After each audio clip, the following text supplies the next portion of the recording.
Hey guys, how are you doing today? It is I coming at you once again, your favorite Galactic hostess, Star Wars Meg. Today we have some very interesting Star Wars news. Our first topic, the $1 billion Galactic Starcruiser hotel which shut in 2022 is going to be converted into offices for future Walt Disney World projects. According to several sources, the building that formerly housed the immersive Star Wars adventure is being converted into Disney Imagineering offices. Originally, there were rumors it was going to be turned into a several-hour-long dinner theater experience, but the Wrap has now heard the building will no longer be accessible to guests.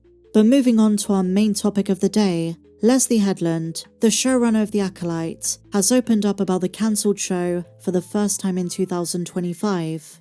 And I noticed a couple of very interesting comments. This comes from Variety.com. They should have asked her some more questions about The Acolyte, but the focus was her jump to Broadway, her stage hit, Cult of Love, which by most reviews was very well received. And it's kind of like the Russian Doll situation. She had a very successful Netflix show, now her stage show was a success, so what went wrong for The Acolyte? Easily the most divisive, and in my opinion the worst written Star Wars show. We'll get to it in just a moment, but the past few weeks have been an interesting period of time for The Acolyte. Luminate data shows the series was the second most watched TV show on Disney+, and in case you haven't seen it, a couple of days ago I broke down this viewership data. It was not that impressive. The bar for Disney+, especially compared to other streaming services, is pretty darn low.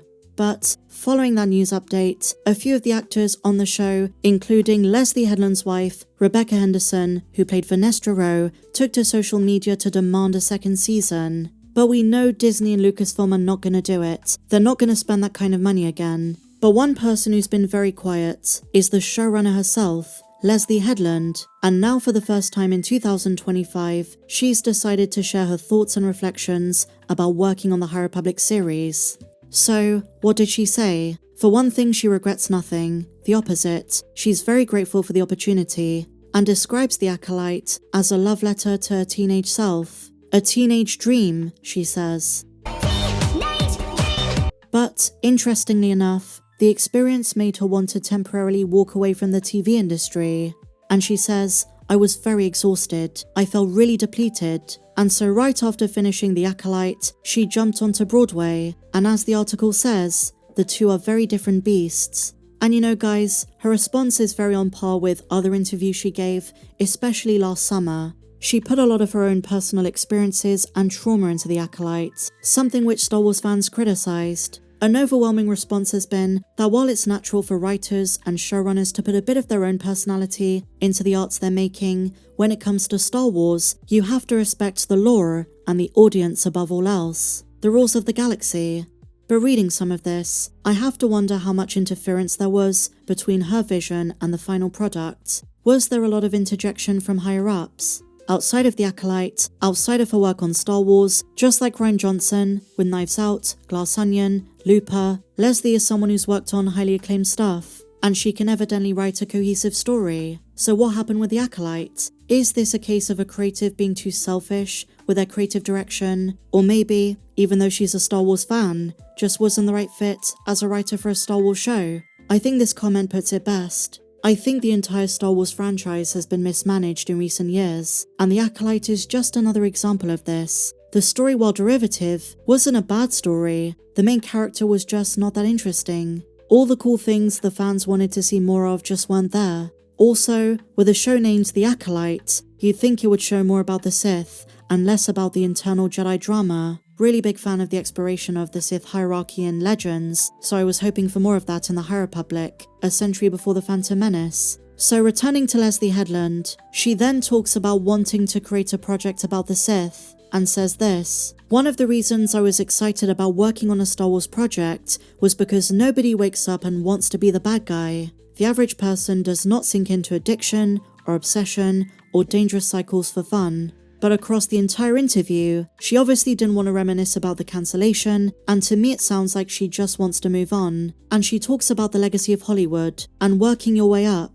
And she notes how working on The Acolyte was so exhausting, it made her want to take a third route. In her case, it was working on Broadway. And then she mentions Jon Favreau. and how his success, his upward trajectory, has been a template for many to follow, breaking out in the late 90s with Swingers, all the way to The Lion King and The Mandalorian. She says that job is shaping Hollywood, but she teases it's gonna come back around. As she words it, she's going to continue making narrative, make another play, another film, and no doubt, another TV show. But in the case of an Acolyte sequel, I think the answer is no. If they ever do a spin-off, I personally think they should give it to someone else. And staying on the subject of the High Republic, Lucasfilm is finally bringing the era to an end. This is a big day. The other day I made a video talking about Star Wars Celebration, how the cancellation and reception to The Acolyte is really going to shape the future of Lucasfilm. I've got a hunch it's made them seriously consider their next steps.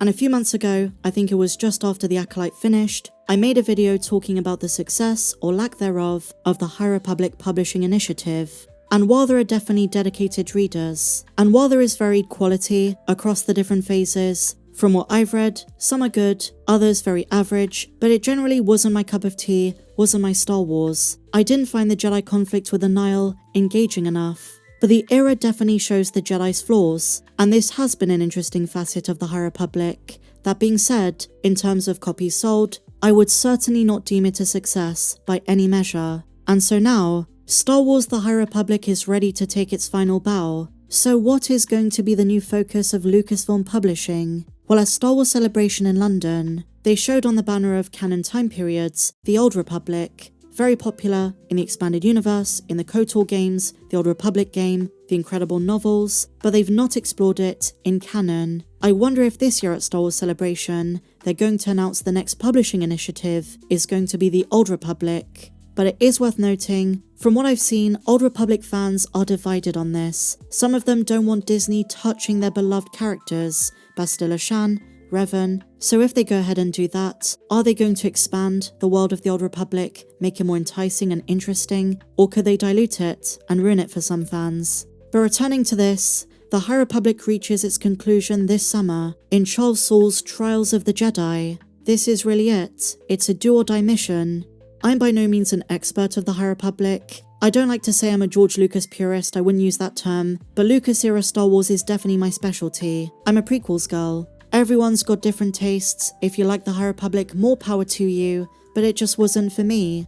Even the comics, very hit and miss. But I will finish on a positive note. At the moment, my dear friends, I've gone back to reread Young Jedi Knights, probably the best introduction of Jason and Jaina, the solo twins. A fun little book series, doesn't take much investment or time, and I find with some aspects of the EU, especially this book series, Kevin J. Anderson is magical. It always rekindles my love of the galaxy far, far away. I know it's Luke, I know it's later in the timeline, it's got nothing to do with the prequels or the High Republic, but we're talking about Star Wars literature, and I'm just letting you in on some insight on the stuff I'm reading on the side. But that said, my dear friends, that is all for today's Star Wars news update. Those are the comments by Leslye Headland and an update on the High Republic. What do you guys think? If you enjoyed this one, guys, please be sure to give me a big fat thumbs up, subscribe if you're new, check me out on socials, and may the Force be with you, always.